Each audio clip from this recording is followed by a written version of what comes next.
Assalamualaikum, Bu. Waalaikumsalam, dengan Nak Adel ya?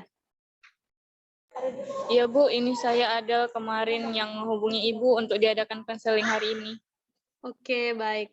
Bagaimana kabarnya Nak Adel? Alhamdulillah baik, Bu. Bagaimana tadi proses pembelajaran daringnya di kelas? Menyenangkan? Lumayan, Bu. Apakah sebelumnya Nak Adel pernah mengikuti konseling? Belum pernah, Bu. Baik. Kalau begitu Ibu akan menjelaskan apa itu konseling ya? Baik, Bu. Baik, konseling adalah bantuan profesional yang diberikan konselor kepada konseli agar konseli mampu memecahkan masalah yang sedang dihadapi. Konseling ini juga dilandasi oleh asas-asas seperti kerahasiaan, kesukarelaan, keahlian, kegiatan, kemandirian, dan masih banyak yang lain. Asas kerahasiaan menjamin semua informasi yang Adel sampaikan ini tidak bocor atau hanya Ibu dan Adel yang mengetahuinya. Asas kesukarelaan artinya Adel datang ke sini dengan sukarela atau tanpa paksaan dari orang lain. Dan yang ketiga, asas keterbukaan. Artinya, Adel bersedia untuk terbuka dan menceritakan masalah yang Adel hadapi. Bagaimana Adel? Sudah paham? Oh, begitu ya, Bu. Baik, Bu, saya paham, Bu. Baik, pertemuan kita ini dibatasi waktu ya. Kita akan melakukan pertemuan dengan menggunakan waktu kurang lebih 30-45 menit. Dengan adanya waktu yang singkat, maka kita sebaiknya benar-benar memanfaatkan waktu yang ada. Nah, jika pada pertemuan pertama ini masalah Adel belum terselesaikan, maka kita akan adakan perjanjian untuk mengadakan pertemuan berikutnya. Oh, begitu ya, Bu. Baiklah, kita sudah menyepakati waktu yang digunakan dalam proses konseling ini. Nah, sekarang coba kamu ceritakan masalah yang sedang kamu hadapi. Saya sedih, Bu. Belakangan ini saya sering dimarahi oleh guru. Sering dimarahi? Kenapa? Mungkin karena saya tidak mengerjakan tugas.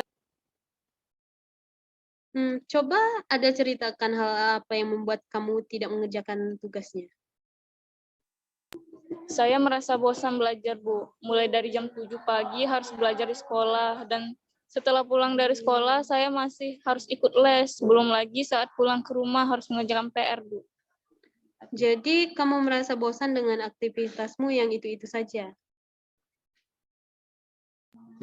Iya, Bu. Kalau saya bosan, saya lebih memilih tidur daripada mengerjakan tugas. Saya tidak ingin terlalu lelah. Saya takut nantinya akan jatuh sakit jika terlalu memaksakan diri, Bu. Saat kamu tidur lebih awal, apa kamu menggantikannya dengan bangun tengah malam atau bangun subuh untuk mengerjakan tugas? Tidak, Bu. Saya tetap bangun seperti biasanya. Jadi, meskipun kamu tidur lebih awal, kamu tetap bangun seperti biasanya dan tidak mengerjakan tugas. Iya, Bu. Saya tahu bahwa apa yang saya lakukan itu tidak tepat. Tapi itu membuat saya merasa nyaman. Saya sadar, Bu. Seharusnya saya belajar dengan giat karena sebentar lagi saya akan ujian. Kamu mengatakan kamu harus giat belajar untuk menghadapi ujian, tapi kamu merasa nyaman, tidur lebih awal dan tidak mengerjakan tugas. Iya, Bu. Saya bingung harus bagaimana. Saya takut gagal saat ujian, Bu. Lalu,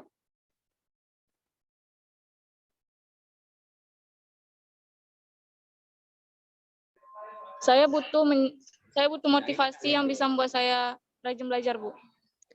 kamu butuh motivasi untuk belajar karena kamu takut akan gagal dalam ujian.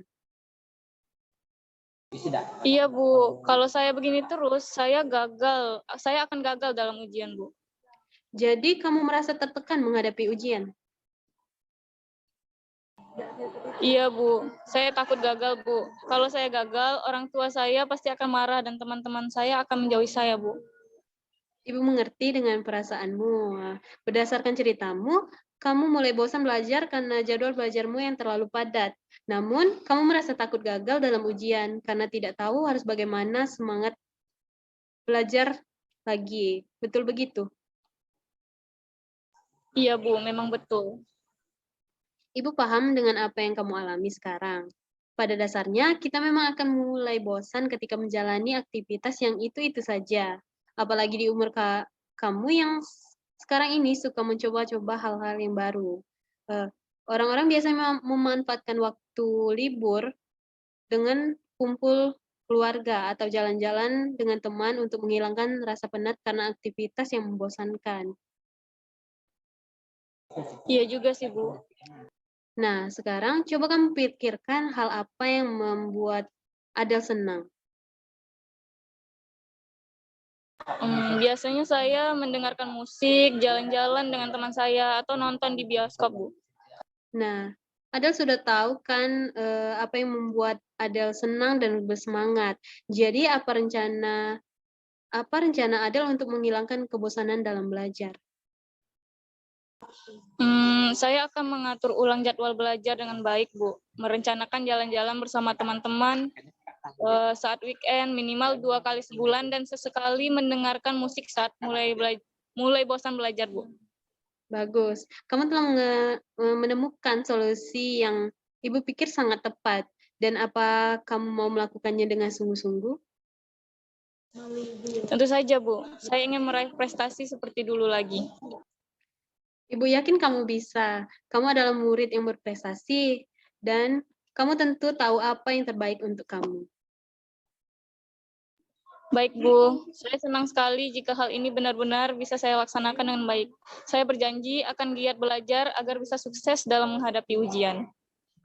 Ibu sangat senang mendengarkan antusiasmu. Nah, apa masih ada hal lain yang ingin Adele sampaikan? Saya rasa untuk saat ini sudah cukup, Bu. Baik, berhubung waktu juga sudah habis, mari kita akhiri proses konseling ini sampai di sini. Sebelumnya, Ibu akan menyimpulkan hasil pembicaraan kita pada hari ini. Di awal, Adele mengatakan bahwa prestasi Adele menurun. Semua ini diakibatkan karena Adele merasa jenuh dengan jadwal belajar yang padat dan tidak memiliki semangat belajar. Kemudian, dalam mengatasi masalah tersebut, Adele berencana untuk mengatur waktu belajar, meluangkan waktu jalan-jalan dengan teman, dan sekali mendengarkan musik ketika Adele mulai bosan belajar. Bagaimana Adele? Iya, Bu. Saya akan berusaha agar kejenuhan belajar yang saya rasakan sekarang ini bisa segera saya atasi dan dapat semangat kembali dalam belajar. Ibu senang sekali mendengarnya. Bagaimana perasaan Adele sekarang? Saya juga merasa senang dan lega, Bu. Sekarang saya sudah tahu apa yang harus saya lakukan. Jadi setelah konseling ini berakhir, rencana apa yang akan Adele lakukan? Saya akan memulainya dengan mengatur ulang jadwal belajar, meluangkan waktu jalan-jalan saat weekend agar tidak bosan dengan rutinitas harian, dan sekali mendengarkan musik saat mulai bosan belajar, Bu. Bagus. Semoga kamu bisa sungguh-sungguh menjalankan rencana yang telah kamu buat.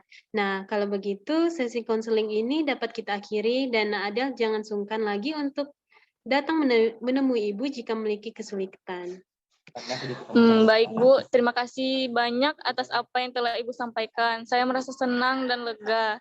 Sekarang saya sudah tahu apa yang harus saya lakukan. Kalau begitu, saya izin live ya, Bu. Assalamualaikum. Baik, terima kasih Adele. Waalaikumsalam.